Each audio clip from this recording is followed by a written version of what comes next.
good. I actually have heard of that from people from Indiana. Oh I've yeah. been, that's on the list. Yep. If you go there, you have to. Cool. All right, 1 or 2 more minutes. Welcome everybody that's coming in. Thank you for signing up for Building Beauty. We are very, very excited to have you. If you have any questions, feel free to put them in the chat box and we will make sure to answer them.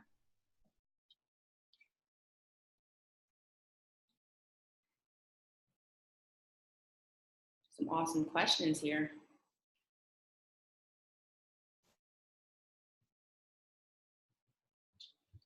Okay, so looks like we're just gonna go ahead and get started. I think there's a good amount of people, and they'll just shove in as they see fit. We shot an email out to people, so Okay. like I said, everyone will get a replay of it. Welcome to Building Beauty, building a powerhouse brand with FIT Beauty Industry Essentials, and our special guest, Cashmere Nicole, founder, CEO, entrepreneur, owner of Beauty Bakerie. Thank you. For joining us. When I tell you I am so excited to have you here, I am not exaggerating. Beauty Bakerie is one of my favorite brands. I have been following you since early on, probably the inception, and your story is so amazing. And I wanted to ensure that our students and our prospective students had a chance to hear your story, learn from your experiences, have any questions answered, get inspired, everything. Everything, things that I've been seeing for years that I've wanted to ask you and talk to you about. Like, I'm so ready, and I know they're ready too. So if you are here, I'm happy to share. Put it in the chat box. Okay, so like I said, this is Cashmere Nicole of Beauty Bakerie. And the first thing I want to ask you is, how did you start? When did you say, in the world of brands, that super saturated brand, how did you say, I'm going to start a beauty brand? And I'm sorry, Zakia, it broke up a little bit. You said what about saturation? In a world where it's that saturated with so many beauty brands, how did you decide that you were going to start your own brand? You know what? I think the key driver behind any industry that anyone pursues, we have to understand we live in a world where there's tons of everything. Number one, there's tons of people. So there has to be tons of brands to take care of the complex needs of all of us.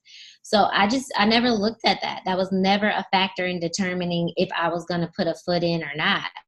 I think everything's saturated, right? You can say there are too many of almost everything, but if you go in with a mindset of thinking about all of the monsters, you'll never get started. I think for me, I just focused on what I wanted to do. I was at a place in my life where I wasn't even aware of the monsters out there, a monster of saturation or a monster of negativity or the lack of support. It's tough to get support when you start off. I think for me, I was in a place in my life where I really, really wanted stability in my passions because I loved everything. And I started businesses from the age of like 12, probably 10 years old. And so I'd been jumping around, trying all these things.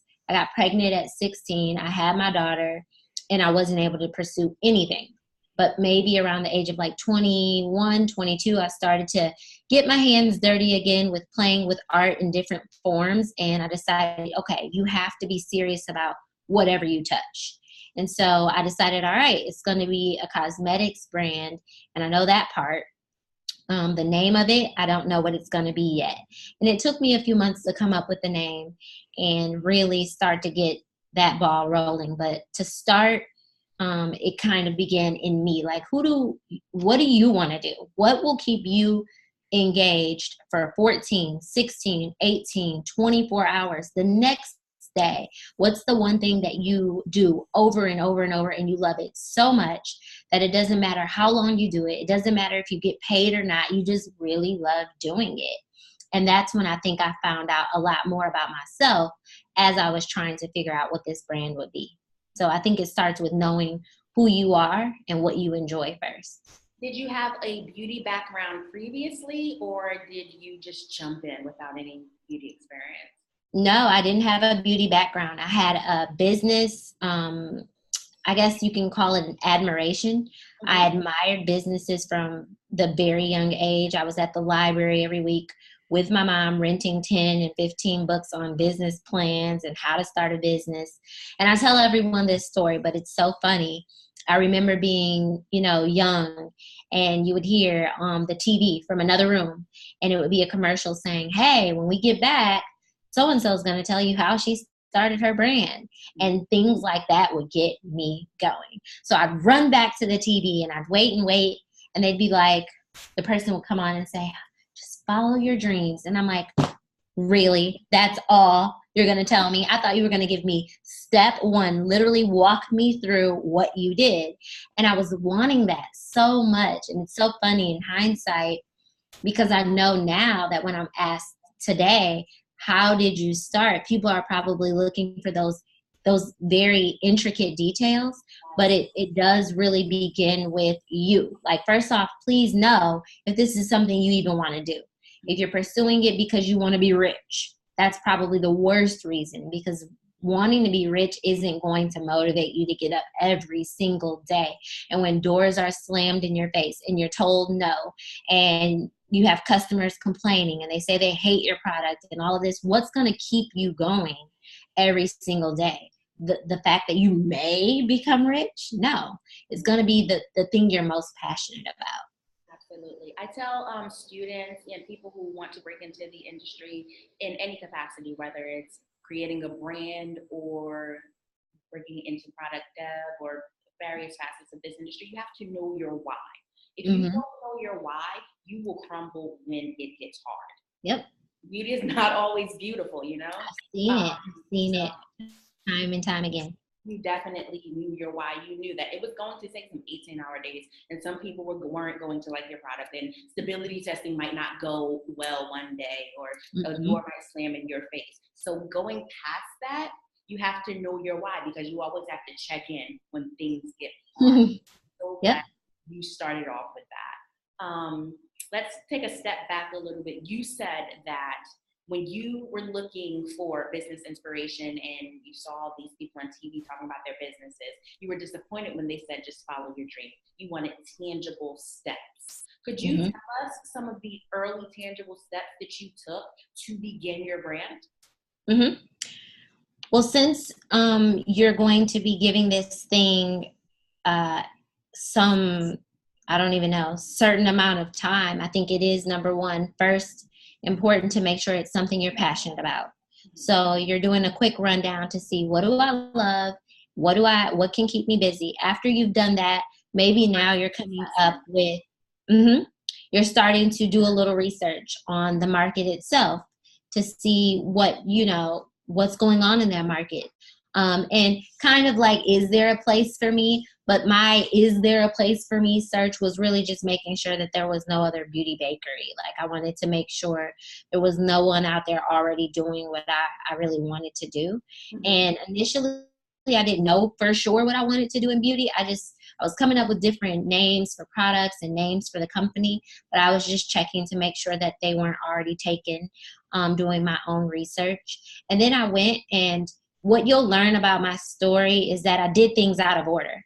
I didn't know what I was supposed to be doing. I was just kind of going with the sails of the wind or whatever. So I established my company name. I registered with the city or the state or the county recorder, only to find 4 years later I hadn't done that right. Okay. But so my business, our technical age is Beauty Bakerie was technically, even though I started it in 2011, it's 2014, because I didn't know for all those years that I was supposed to do some other form of registration to be official. And so its birth date is actually in 2014, but I founded the company in 2011. So things like that. You won't do it all perfectly, but at least you'll have some things that you're doing that establish you as an official business, whether that's, everyone loves to do, it's like the paradigm. Everyone loves to get the business cards. They're like, that makes me official. I have the business cards. But it's a step.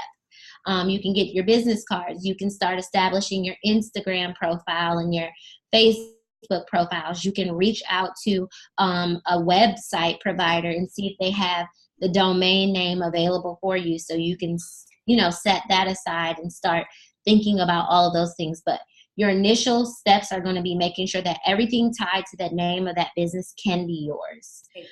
So the email address, the domain, getting your business cards and all of those things together. Now, when it comes to business cards, I forget about mine all the time. I literally leave them at home for every event. So I think that they're sort of a piece that makes us feel better and makes us feel like we're gaining ground. And then the last two things I'll say would be, you're going to always want to set a timeline. I never wanted to be the person that continued to work towards this goal and never got there. And I always likened it to, I grew up in the hood. So I was like, I don't want to be like the old men in the hood who've like been trying to be rappers since they were 16 and now they're 50 and they're still trying to be a rapper. I need to set a time limit on how long this thing can really consume my life. And so I set a time limit of 5 years. I was like, that's it. I will give this thing 5 years. I cannot quit when it gets tired. I cannot quit when it looks bad. I cannot quit when I run out of money. And I just these were my own rules for myself. And I, being a woman of my word, was going to hold myself to those. And then the other thing is, in addition to setting a time limit, set a goal of working towards that company every single day. Maybe you say every day I do one thing. Maybe you say every day I do 3 things. But that keeps yourself honest, and you're holding yourself accountable to make sure that progress is truly happening. So at the end of that 5-year period, what is it that success looked like to you? What made you say, okay, I did this portion of what I set out to do? Well, for the first 4.5 years, it was up and downs. It was like I prayed about having the company first. And when I prayed about it, I was the girl who just felt like I was never really hearing from God. I didn't know when you knew you were hearing from God, but I do feel like that's how he showed his hand to me. I just had a confirmation in my spirit, like, this is what you're going to do. You're going to go into this self-centered industry where it's all about self, make up myself, make myself look good. How are you going to make sure you take care of other people if everything is centered on self? And I was like, okay, I'll just raise breast cancer awareness. I like the color pink, don't worry about that part. I'll make sure that I give back to, take care of people. And a year later, I had breast cancer. So I had to go through all of that. I had to go through a double mastectomy, reconstruction, the personal, residual feelings that you feel for just your body changing, your image changing. What does that mean for my love life? What does this mean for my daughter? And even before that, I didn't even know for sure if the cancer was going to spread or anything. So it was like, do I have to plan my funeral? And these are conversations I'm having with myself, because I don't think you always want to have those conversations with other people. I think you want them to ask you when you're in this devastating state, but you don't want to put it on them because it almost feels as though you're looking for sympathy. So a lot of these conversations I kind of had just with myself. But I would say that after I reached the 4.5 year mark, I said to myself, I was already getting tired because I had to go through 2 surgeries at that point. So I took a 2-month break from Beauty Bakery to make sure that quitting was not going to be an emotional decision. Mm-hmm. And so after 2 months, I came back and I'm like, I think I still have energy. And then I also remembered the calendar, and I was like, go and look at the calendar. And I looked at the calendar and I had 6 more months to keep my word to myself. So I was like, oh, you can push through 6 more months. And sure enough, 2 weeks later, Beauty Bakery had taken off. And taken off to me by definition would be, instead of my sales being $700 maybe a month, that first week that it took off, it did $12,000 in 1 week. So it was just like, it just shot off from, maybe your friends and your mom and your cousins are supporting, and so they're buying and they're telling a few of their friends, to something that your friends and family are, surely they're not doing this. Yeah. It's now some other people are in on that. And that to me was like the, at least, runway to success in my eyes. To what do you attribute that exponential success in that period of time? I attribute that to, number one, your branding and who you are, and all of that has to be married. It can't be confusing for the customer. And so I think that was all on point, but I also think that understanding, through a series of tests that you can do, what your customers like and what they do not like. And I guess a very simple example would be if I put up a picture on my Instagram and the picture gets 1,000 likes. And I put up another picture on my Instagram and it gets 7,000 likes. They do not like the thing that is only getting 1,000 likes. So I can now stop paying to have content created that way. That's expensive. No one even likes it. And so I think for me, it was understanding what the customers like and what they do not like. And it's there, maybe you don't have a data analyst. Normally we can't even afford that when we're starting out, right? But you're looking at different things to let you know that the company is healthy, the branding is healthy, and that what they're receiving on their end is healthy for them too, that they are actually responsive and receptive to what you're putting out. If they're not receptive to it, then you're going to have a small amount of likes. And honesty is going to be the best policy there. Keep it real with yourself. Just say you don't like it. Okay. What type of analytics did you look at early on in your marketing?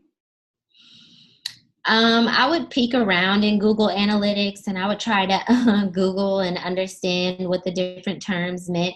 And I never really understood them all, but I was always plugged into Google Analytics, just seeing like the regions people were coming from or seeing how many people were on the site. But I wouldn't even say I was that involved with analytics. I was only measuring things on Instagram. How many likes do I have? How fast was my Instagram page growing? And things like that. And that was before Instagram even had their insights. Right. So it was just like, you're just looking at it and you're gauging and you're just trying to make an educated guess. So if you don't have access to a ton of information or access to an analyst or, super smart friend from school or any of that, just look at the obvious things and go back and be honest with yourself. Being an entrepreneur is not going to be good for you if you can't be honest with yourself. If you like to lie to yourself and say, oh, my stuff looks good, well, then go ahead and believe that, but you're not making any money. And so now you're wasting your time. But you need to be able to say it looks good to you, but it doesn't look good to them. So you need to figure out how to cater to that customer. Obviously, you have a very, very unique brand story and and creative direction. How did you, one, come up with the name Beauty Bakerie, develop the story, and then put the imagery out there into existence? How did those 3 steps go?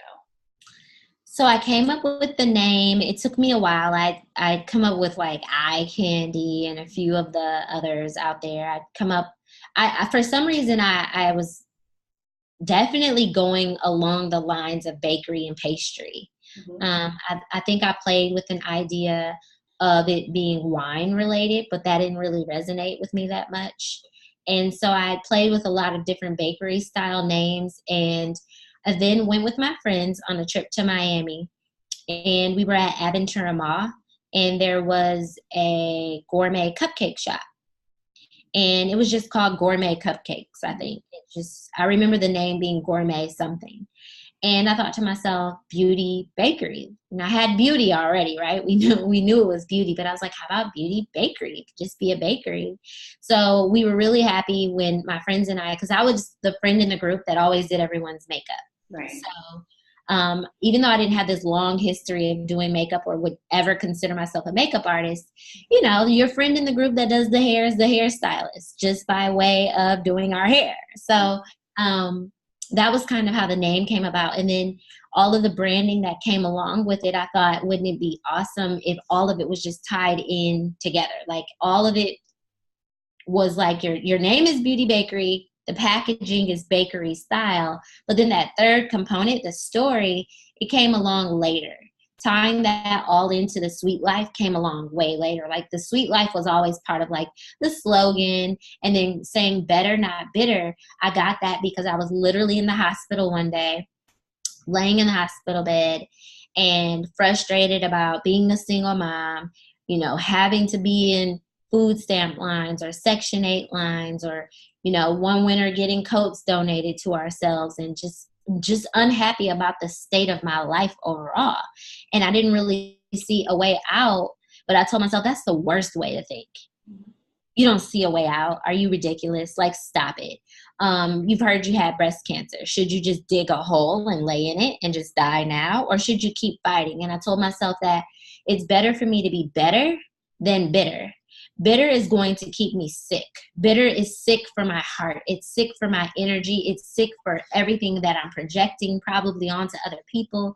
But being better, it was like, that's how you get out of this. Be better. Think up. Always think up. And I think that dug me out of first the mental hole I was going to put myself in. And once I got out of that, it was like no stopping me after that.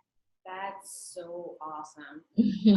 You spoke about coming from a difficult past, having had money issues, been welfare, food stamps, the clothing donations.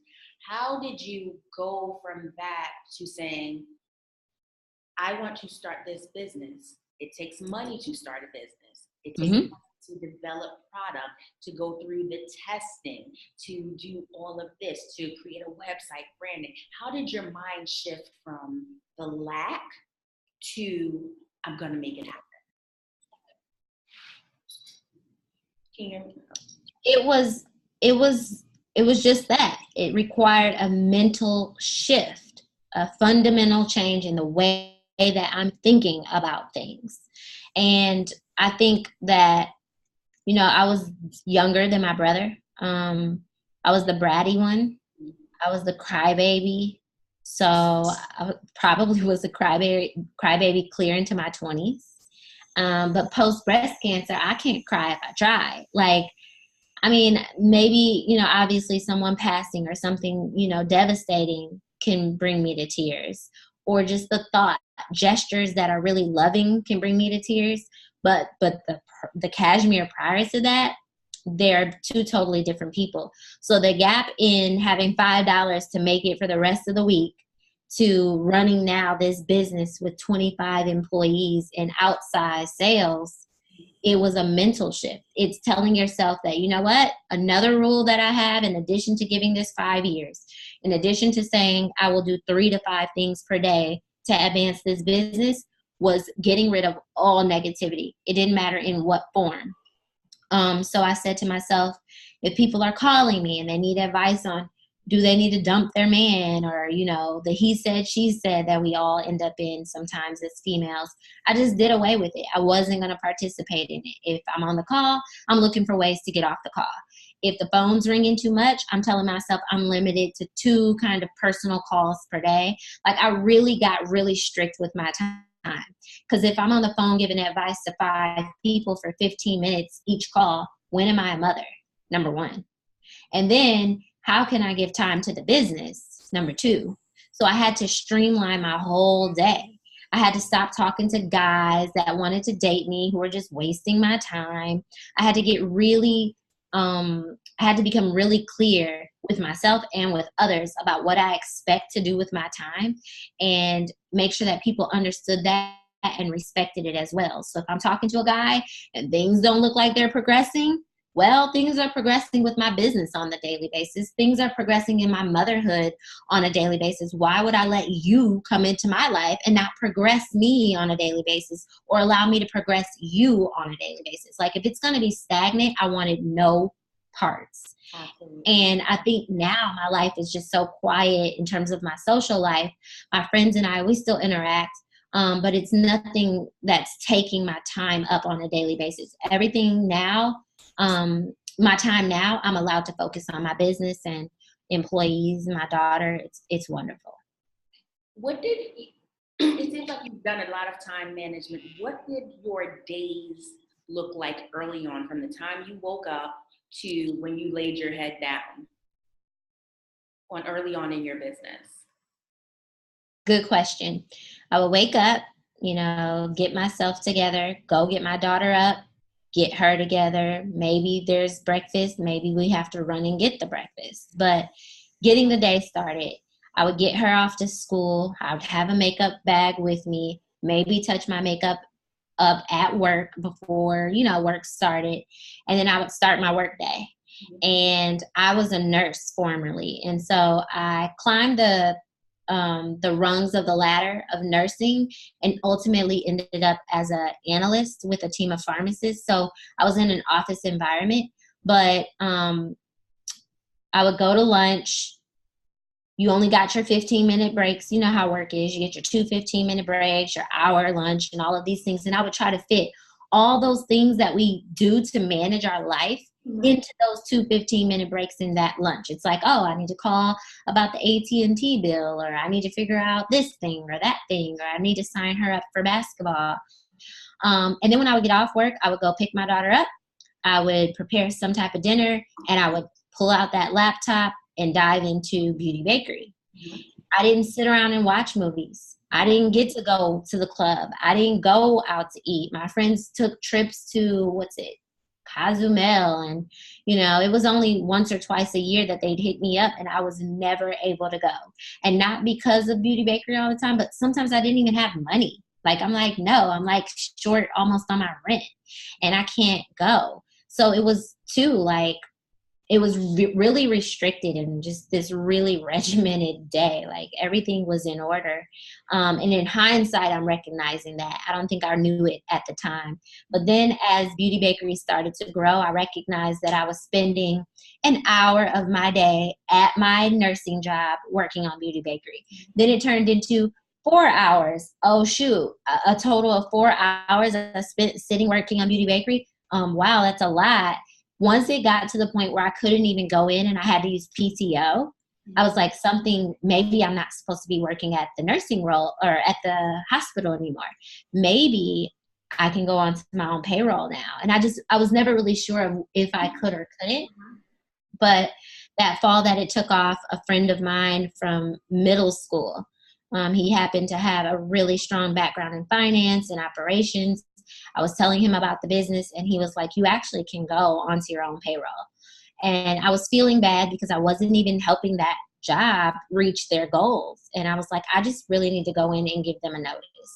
And I need to take it as a woman. Whatever comes after this point, I need to take it as a woman. So if the business falls apart, you know what? Whatever happens at this point, God will take care of us. But I can't stay on their clock knowing that I'm not helping them advance their goals. I need to resign from that role, work on my company, work on growing that.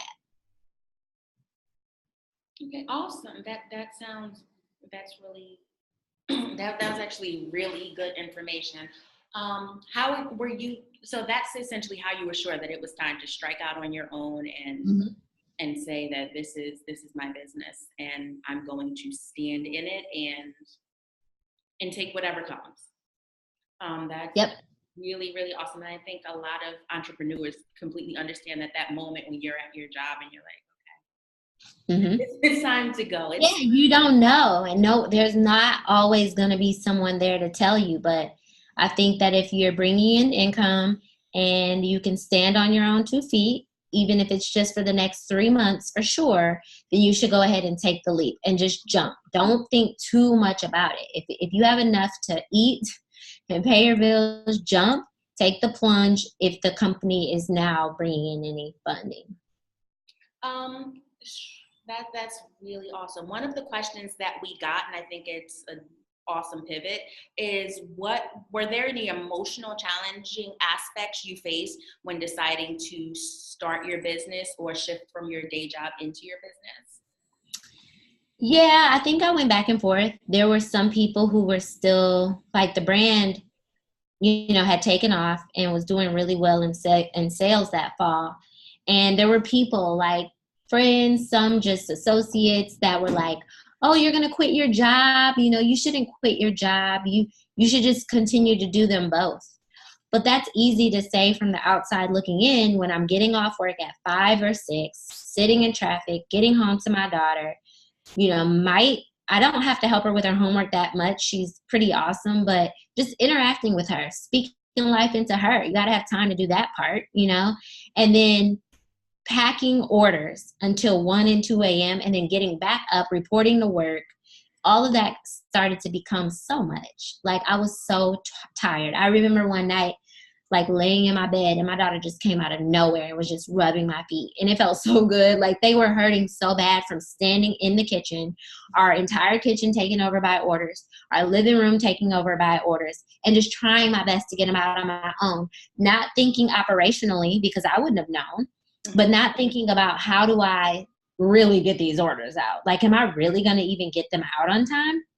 I wasn't. And so one of my friends, she flew in. She happens to work for an airline.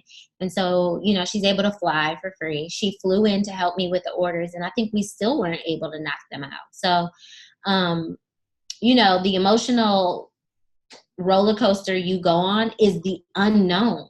So if you're able to find someone that knows anything, you want to get a mentor. Or someone who can kind of guide you. And he wasn't my mentor. Thankfully for me, he happened to be an old classmate, but he was able to guide me in all of that, the confusion. It was like a lot going on and I didn't really know what to do. So, I came from the hood, and in the hood, you're taught not to trust everybody, right? We don't trust everybody we meet. We don't trust you on the street corner. It does not matter if you own the store on the corner and my mom says hi to you every time she comes in. She's still telling me at home not to trust you. She does not know you that well. So because we're taught not to trust, when you translate that into business, it's hard to still trust. And you're afraid to talk to anyone about what your business is doing in sales. You're afraid to talk to anyone about equity or giving people a piece of your company. You don't even know how to have those conversations, but you're going to have to network, and you're going to have to just pray, like, God, take care of all of that other stuff, and try and trust someone and start to have just the initial conversations about what a business should be doing and what you might need. Sarita 3 is asking, how did you stay motivated when you were working by yourself in these early days? I thought about that a lot, Rita, and I've just never had an issue in terms of motivation. No, I'm lying. I've always been self-motivated. I mean, you could see that as a young kid. A kid is going to the library, buying business books and reading them and really trying to build business plans. I was starting businesses at the age of 10 and 12. I had a jewelry bag business. I had a babysitters club business. And then at like about 14 years old, I pitched an entire idea to the board of directors of my local hospital. Like, I was on it. Mm-hmm. So I think some of it comes natural. You just have to have this passion for whatever you're doing. So I was passionate about art and about business.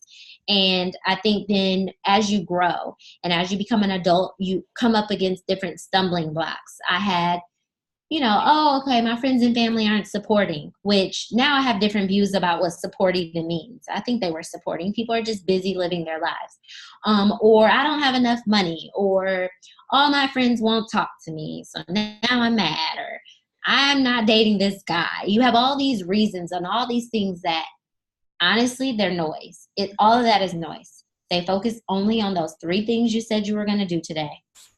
Just keep it simple. What did you say you were going to do today? Do those things. And then what are you going to do tomorrow? Do those things. And as you start to make that a habit, it becomes your lifestyle. Now you're focused always on delivering something measurable and making, progress. Awesome. What was the point in your business where you said, okay, I'm comfortable going from being a solopreneur to starting to hire a team? It's going to be in listening to those people that are trying to come on board. So when I had those initial conversations, those conversations were very different than any other conversations I had ever had at that point in my life in terms of my business. Of course, my friends love me and support me, and my mom and my brother and everybody loves and support me. So of course, when I say, hey, can you do this? They would agree. Did it really happen? Maybe or maybe not. Did it happen to the degree that I wanted it to? Maybe or maybe not. But when a different person comes along and they have the business acumen, they have the experience, they have the know-how, they're talking a little bit of a different language, something you haven't heard before. And as a, I guess when you look at the quality of your relationship with those types of people, you're saying to yourself, you know what, I can or cannot trust this person. And I think that there was a small part of me that says you have to trust them, because they're saying to me, I can help you grow your business, and these are the ways I can help you grow it. And that was in marketing. He's saying he knows how to do things that I don't know. And I think it's okay. You have to learn when it's okay to trust the pros. As I told you guys earlier, I don't care to do my makeup. I love makeup. I love a beat face. Do not get me wrong there. But the process of doing my makeup, I don't care for that part. I'd rather pay the pro. When it comes to building the website, maybe you built a functional website, but maybe now it calls for growth or new functionalities. You can attempt it on your own. I'm always a fan of that. But if you can't get it in maybe a week or two, don't keep spending too much time there. Hire a pro. If you don't know accounting and you think you can figure it out on your own, by all means, go for it. We do need to know the number side of our business, right? That's very important to know. But hire a pro to make sure that you're doing it right. So I think that when you know that you're able to pay someone, that's the point in which you should consider bringing on their professional services, because that's going to help the business advance. And one thing that someone taught me that I will never forget is they asked me, do you want to own 100% of a $100,000 company? That means the company could be worth $100,000. Do you want to own 100% of a $100,000 company? Or do you want to give people a little slice? And that slice is determined by you. I can say, hey, Zakia, I'm going to give you 1% of Beauty Bakery if you can grow the business to this. So now Zakia and I are in business together. And now let's say I gave her 1%. Do you want to own 100% of a $100,000 company? Or do you want to own 99% of a $1 million company? And she still has her 1%. You still have your 99, but these are things you have to think about. And I think too often we shut out the whole idea because it's scary. Like, no, someone's trying to come and take my business. No, they just want to be paid fairly for the work and the value that they add to your business. So you want them to be incentivized. You want them to grow. Do you want 50% of a $500 million company, or do you want 100% still of a $100,000 company? It's for you to go and study and do your research and decide. And those are questions you have to ask yourself. Mm-hmm. And that's the mark. That's the line, shows the line between whether you're an entrepreneur or someone who has a hobby or just enjoys doing something that they get paid for occasionally. Mm-hmm. What sacrifices are you willing to make? And I wouldn't even call that a sacrifice. It's a business opportunity. Mm-hmm. What were the first 3 employees that you hired once you were able to scale? I hired my CFO. That's my Chief Financial Officer. So he does all things numbers. And he was the very first person I brought on board. He was able to guide me operationally. He says, hey, you are filling all these orders out of your kitchen. And if you do not move quickly and come up with a longer term solution, you'll lose all of the customers because they won't wait forever on their package. So then you'll get them filing chargebacks and trying to get a refund, right? So all that money you made this week is now really you got to pay it all back because they're upset. So he says you only have this small window of time to take care of them, make them happy so that they can come back. And so I'm happy he even told me that. I wouldn't have thought of it that way. I thought, okay, I just have all the time in the world. I'll pack their orders, I'll get them out, and they'll understand. But not everybody wants to understand, and not everyone even knows who you are. They don't even know if they can trust you. Their dollars are just out there, and they don't have any idea. So it was my CFO. I had him by himself for maybe, I feel like 1 to 2 months. Mm-hmm. And then after that, he knew someone who knew someone. But he knew the CMO, which is our chief marketing officer. He came on board. He knew a lot about marketing, had an entire background in sales and marketing and web development. And that was awesome. Those were things that I'd only read about, I didn't know anything about at all. And then my CFO also brought on my CLO, which is my chief logistics officer. So I still have all three of them here today. I also have a chief operating officer. We brought her on board maybe 6 to 9 or about 9 months ago, I would say. Mm-hmm. So my first three were the CFO, the CMO, the CLO, and the four of us wrote it out, honey. And it was awesome to see them rolling up their sleeves. And these are masculine men. Right. So they're not into makeup. They're not into wearing makeup. They just know business. So they rolled up their sleeves. They're up at 2 a.m. with me, and they were living across the country. I think my CMO was out in California. My CFO was out in Boston, along with the CLO. They were all separate from in different states, and I was in Houston. Mm-hmm. But to see emails moving and true progress being made, it was just beautiful. I had never seen anything like it, and it was so motivating. It was like, wow, not only do they believe in what I'm doing so much that they're putting their day jobs at risk, but they believed in it so much that when the time came, it was like, all right, I'm going to open up my first office, my headquarters in San Diego. Who's going to be ready to move in like 2 weeks? And they were giving their jobs notices, and they were out the door. We all came to California. We stayed in what we call a crash pad. It was a house we found out in the mountains through Airbnb. We lived there until we found offices and homes, and everybody is now here, and the team has grown to 25 people. That is awesome. That one, you took that leap, and you found people that were willing to take that leap with you. That is that's a testament to your hard work and your vision. Congratulations on that. Thank you. Why San Diego? What's that? Why San Diego? Well, I wanted to do LA because while I was nursing, while I was working for this hospital out in LA, I fell in love with it. So I was only out there on like a travel temporary assignment, but I fell in love with LA.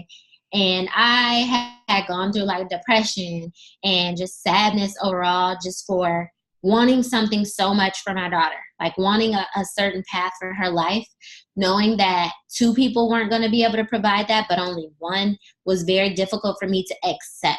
It took a while for me to accept that in my mind, that what I wanted for her to have was only what I wanted for her to have, not the other party. So just that was hard to get over. But I found that in my depression, and living city to city and state to state, because I was traveling as a nurse, that when I got to California, I just cried. I had never been to California, and I went to, I think, Laguna Beach, and I still have the pictures of the water just washing over my feet. And I just stood there like in tears, like, how did I get to California? How did I even make this part possible for myself in my nursing role? I was an LPN, not an RN. And LPNs get talked about bad by everybody. It's like, you're not a real nurse. You know what I mean? So just that I had gotten myself there to that point was just incredible to me. And once I was in California, I noticed what it did to my mood. I thought, wow, maybe the depression I was having in different cities was seasonal. Maybe it was tied to just the gloominess, because just being in the sun lifted me so much that I was like, I always have to live in sunny places and sunny climates. That's my new requirement. So in addition to all the other requirements we talked about, not talking on the phone too long, or having 3 goals for the day, one requirement I set for myself was, if the mama ain't happy, there's no way the baby's gonna be happy. Mama's got to be happy. And the one thing that would make mom happy right now is to live in a sunny environment. So I chose San Diego because I heard it was like one of the happiest places on earth to live. That's awesome. And thank you for pointing out how important not only location, but mental health, physical health, and self-care are for not just your physical being, but your financial well-being, growing your business. If you had stayed somewhere where you were unhappy, you would not have been able to scale your business. You don't want to get out of bed when you're unhappy. Yeah, exactly. You're like, I gotta do it tomorrow. New products, I'll do it tomorrow. Testing tomorrow. Invoice tomorrow. instead of you being in a sunny climate and saying, I'll get up, I'll do these orders, I'll do these open those blinds, breathe, all of that. That is so important. And I think that young people going into any industry feel as though they have this mentality that they have to hustle till the sun goes down and don't do anything for themselves. And then they end up burning out way before their time, or lives in depression, or being so steeped in mental illness that they can't make their dreams come true. So aside from the drive and the educational aspect of it, taking care of yourself is truly, truly paramount. It is. You can get really sick if you don't take care of yourself, and then you have to say, well, who's going to run the business? Exactly. Who's going to take care of the baby? If you're her voice, if I'm the best representative for my daughter, when I go down, like, who's going to take care of her? So that's why you heard me say earlier, like, I can't miss breakfast, lunch, dinner anymore. I have to be kind of hard on myself about it and make sure that I'm eating, that I'm taking in enough water, that I'm getting sun, working out, keeping my mental faculties together. It's like all of that. Awesome. I want to go back a little bit to the branding aspect and scaling of your products. Like I told you previously, my first Beauty Bakerie product was the lip whips. It was the first liquid lipstick I had ever purchased. I was like, I don't know if I want a liquid lipstick. What is this? What's happening? It's not a stick. What is it? But that was the first of your products that I purchased. How do you know when to go from your initial hero product to developing a whole line or a second product or a supplemental product? Well, it's a little bit of business altogether. You're saying to yourself, I have this product. And when Beauty Bakerie really first started, like we started 7 years ago, and I started with a few products, but they would fall off and I wouldn't pay those products any attention. And then I had the Cake Pop Lippies when Beauty Bakerie started on Instagram, and those were just traditional bullet lipsticks and matte, and I believe even cream finish. But when it really took off that fall that I was telling you about, we had the liquid matte lipsticks, and I only had 5 shades. And I was getting rid of all the other products that I was carrying at the time. So if you think about just 5 shades means that the maximum that any customer would ever give you is $100, right? They would only buy 5 shades, and not everybody wants every shade anyway. So once I saw that the customers had reached a point where they had probably either had it already or weren't interested in the other shades. Let's say Zakia came and bought Mon Cherie, a red lip whip. And let's say she came back and she bought another lip whip, and it was Versailles. And she doesn't come back for a while. Well, maybe she's gotten the 2 colors she would ever want. So for me, I was starting to think, well, what else would she need? If she came to buy like a lip whip, well, it is a matte, like maybe I can add a sugar lip scrub to exfoliate the lips. And maybe I can add something to actually get it off, because people are always saying that, they can't get it off. So I think it's starting with your hero product and building out that product first. So what are all the components that a person needs to take care of their lips? So they need something to hydrate them and exfoliate them. And then what things can you do to help them in the process overall? So I would look at those things and keep it kind of like a trifecta, like what can work for just that product. That way you can start to see how well those 3 things are working together. Now when Zakia comes, she buys the other 2 colors and a sugar lip scrub. Now my average basket size or my average order size is starting to increase. And now she's buying 2 lip whips, a sugar scrub, and a remover. And that's awesome, because she's buying things that she needs and things that work out for that overall process. And once maybe she's mastered that and it looks like she's bought enough remover, she can only really use 1 sugar lip scrub maybe every 6 months. What else? Now you start to expand the category. So I would say if you have a hero product, expand based on what else can tie into that product. So maybe you can create sets. So I could have created a lip whip, sugar scrub, and a remover set. I could have created just a remover and a sugar set, a sugar I can't even talk, a remover and a sugar lip scrub set, or just all three of them together. Okay, that's great information about how to grow your product line. Mm-hmm. Did you ever think when you started that you would have so many products to offer at this point, or were you focused on your lip products initially and just didn't know where it was going to go? I always saw from the time I started Beauty Bakerie, I saw it like in Sephora. That was like, okay, it's going to be in Sephora or it's going to be in Ulta, but I will be in one of those stores one day. But I guess I never put, that was my A and my Z. But I never thought about all the letters or the work or any of that in between. I think that is something I would credit to my executives that I brought on board. They were able to say, okay, in order to get you from A, what you're seeing in your mind, to Z, what you see in your mind, if you truly want to be the brand that makes it into Ulta, then this is what you need to do. We need to have products that people like, that they come back for, that solves a problem. And that really helped me grow professionally. What do you think are the most important steps in your product dev process? One of the most important steps is working with that focus group or that field team. I would call them a focus group, and getting their feedback. So if you're ever asked to be on a focus group, if you're ever asked to be a member of a focus group, you just want to give complete, raw, and real honesty. And I've always told the customers, be as rudely honest. If you think you need to be rude about it, then be rude. But just give as much information or feedback as possible, because that ties into how we can create and rework that formula. So if I have a base formula for a lip whip and I send it out to my focus group, and there's 50 people in the group, and they give me feedback that says, oh, it's great. But then I send it out to the customers, and I think it's great. I'm trying to be completely honest with myself. I think it's great. And I send it out to the customers, and I get a 1-star review from 200 customers.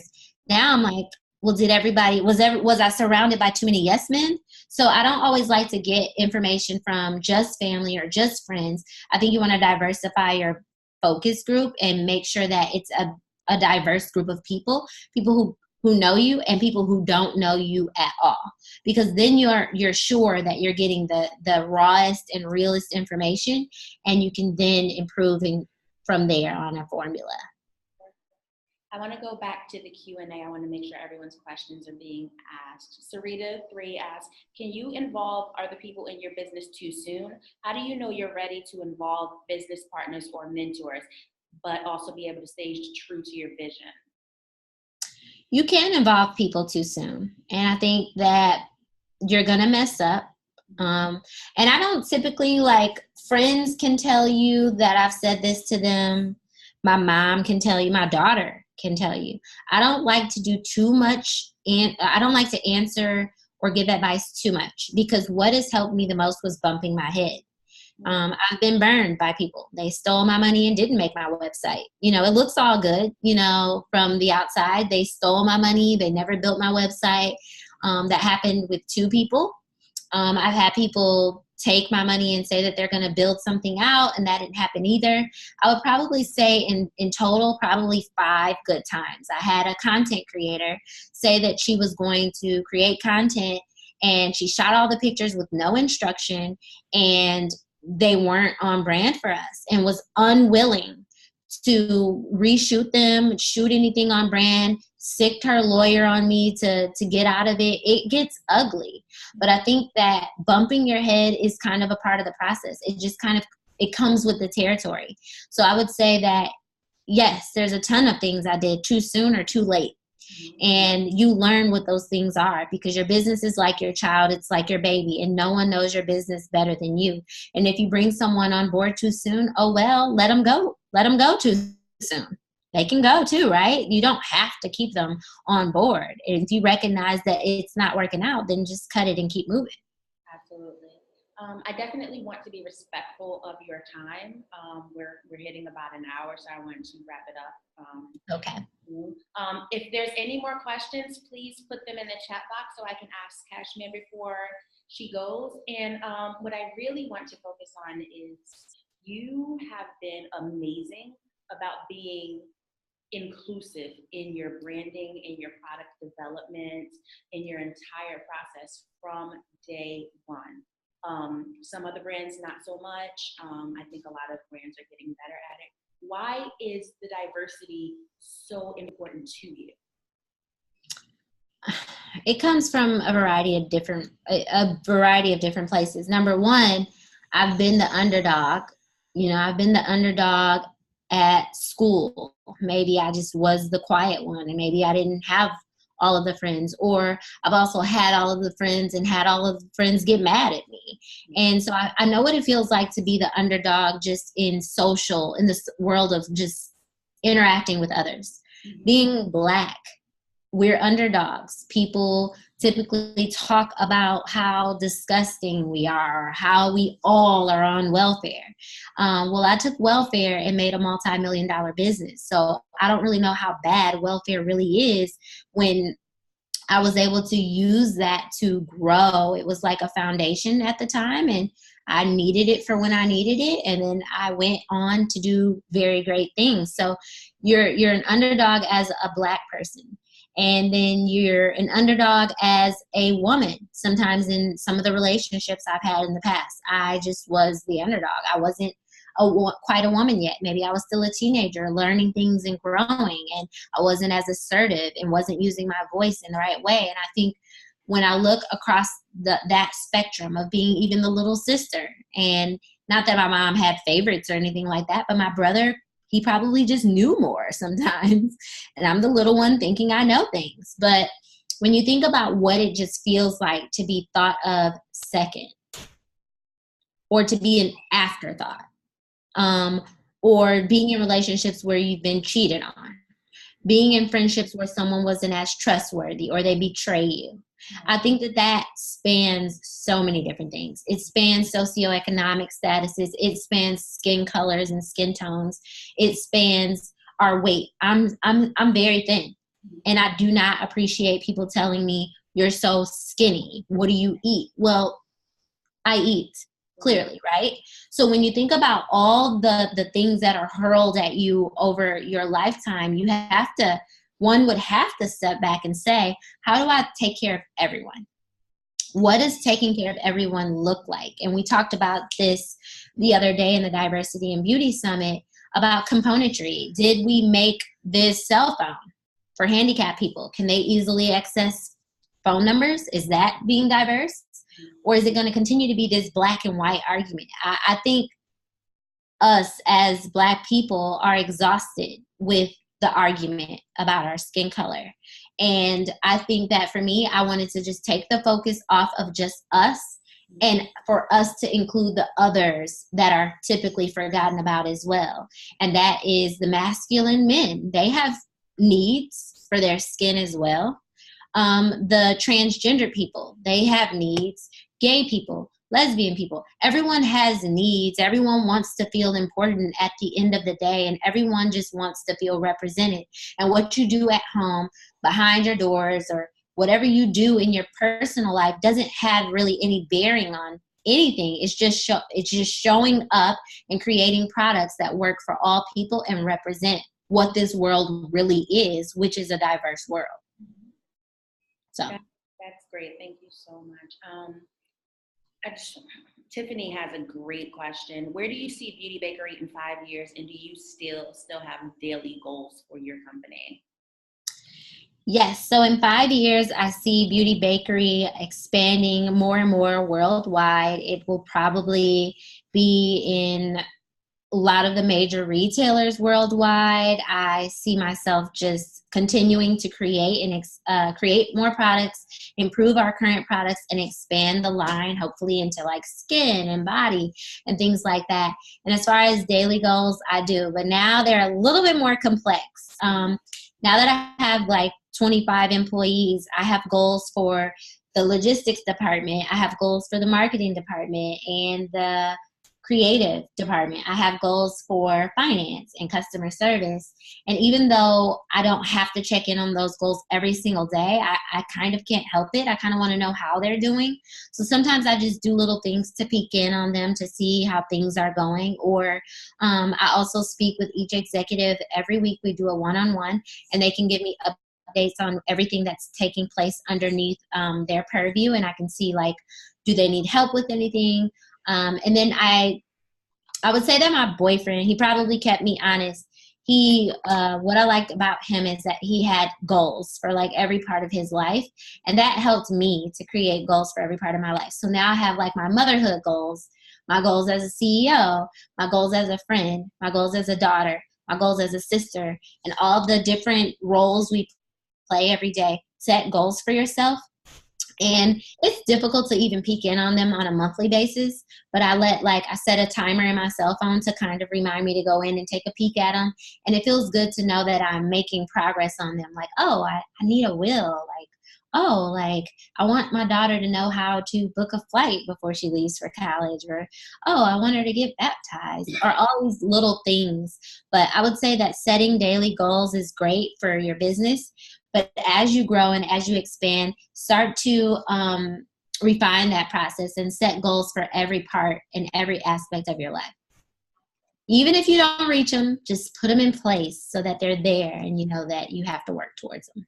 Thank you so much. And that like she said, that goes for every aspect of your life. And I'm sure that this goal setting throughout the entirety of your life, it affects your business.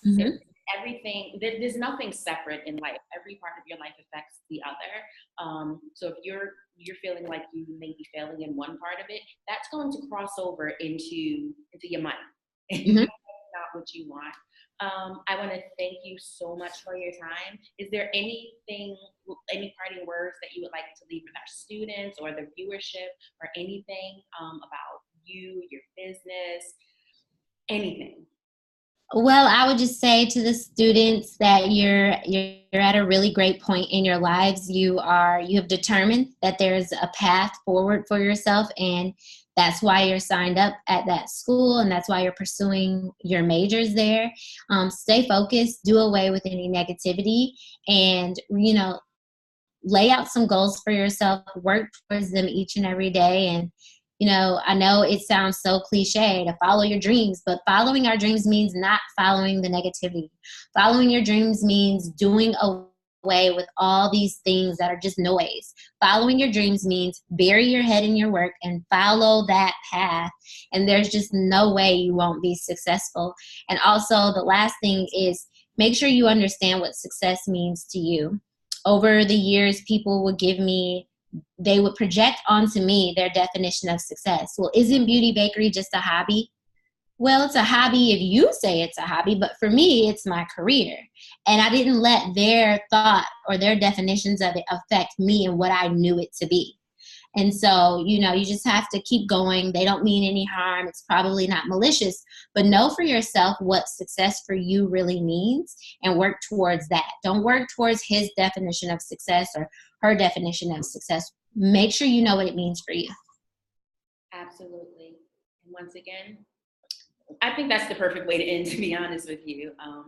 Thank you so much. I know you're busy growing a huge brand, and you taking the time out for us. We are truly grateful.